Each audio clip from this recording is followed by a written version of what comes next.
Hello बच्चों। हमारा प्रश्न दिया हुआ है, उच्च ताप पर एंजाइम अपनी सक्रियता खो देता है, कारण बताइए। चलिए समझते हैं इस प्रश्न को। अगर इस प्रश्न की मुख्य अवधारणा की बात की जाए तो मुख्य अवधारणा में हमें पहले समझना होगा कि एंजाइम क्या होता है।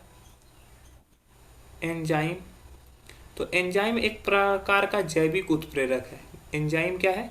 जैविक उत्प्रेरक। उत्प्रेरक किसको बोलते हैं? जो कि अभिक्रिया में भाग लेकर अभिक्रिया में भाग ना ले, लेकिन अभिक्रिया की दर को बढ़ा या घटा दे। ठीक है। तो जैविक उत्प्रेरक जैसे सांस लेने में, पाचन में, ये सभी में एंजाइम क्या करता है? बहुत महत्वपूर्ण भूमिका निभाता है। ठीक है। तो एंजाइम क्या है? उत्प्रेरक का कार्य करता है। ठीक है। तो एंजाइम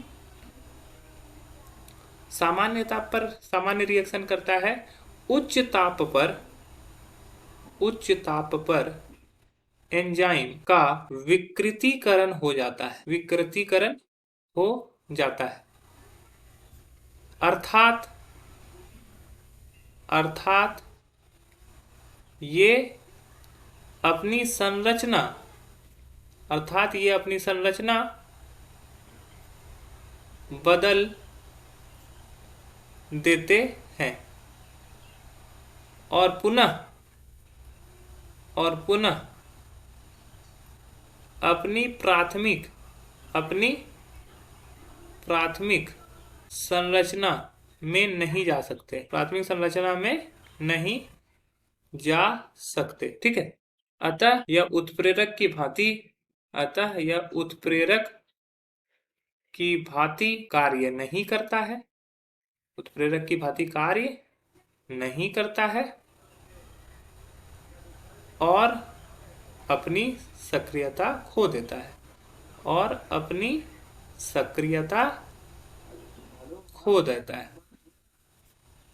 अपनी सक्रियता खो देता है।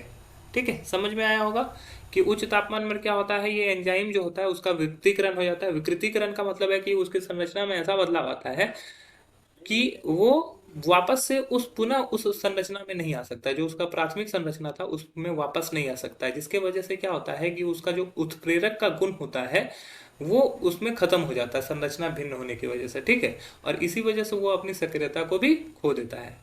तो यही इस प्रश्न का कारण है। आशा है यह प्रश्न आपको समझ में आया होगा। धन्यवाद।